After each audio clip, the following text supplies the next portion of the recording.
He has not made a final ruling on this case, Boris, but this banning of these agencies and officials from communicating with these social media companies is certainly a victory for these states who are suing the Biden administration, Boris.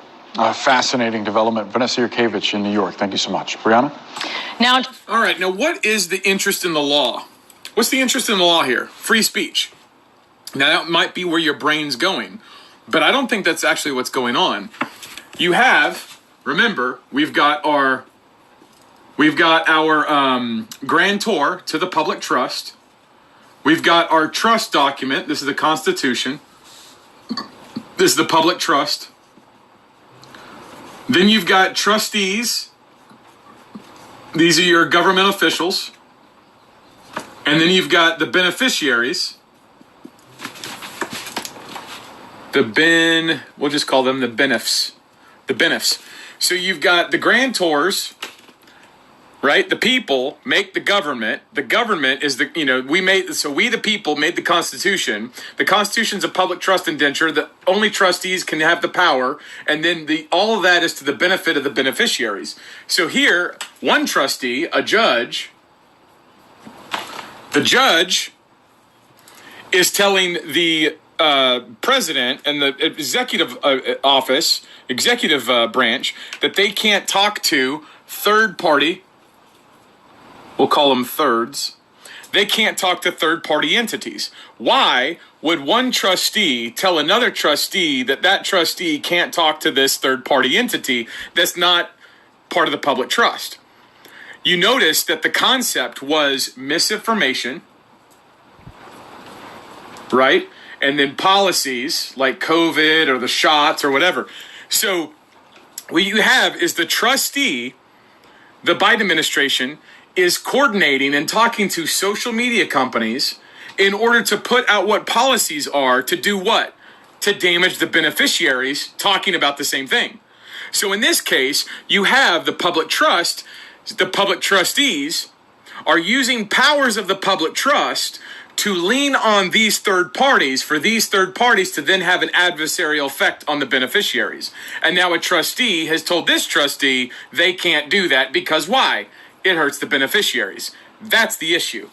That's the issue in the law. Whenever you start to get to that, you can start to understand the way that you argue, the way that you would enumerate or articulate what's going on in the common law according to the Constitution is the people in government swore not to hurt the people.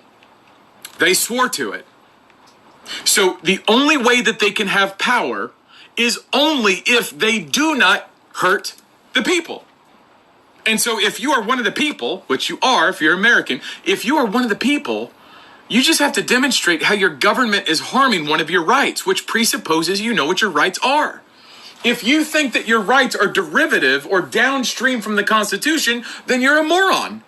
And this is the difference between the complainers that will just look at this and say, oh, Joe Biden got told that he can't do stuff about the First Amendment, and they're going to say free speech, this is a victory for free speech. And while that is true, because the First Amendment is protecting these guys right here, right?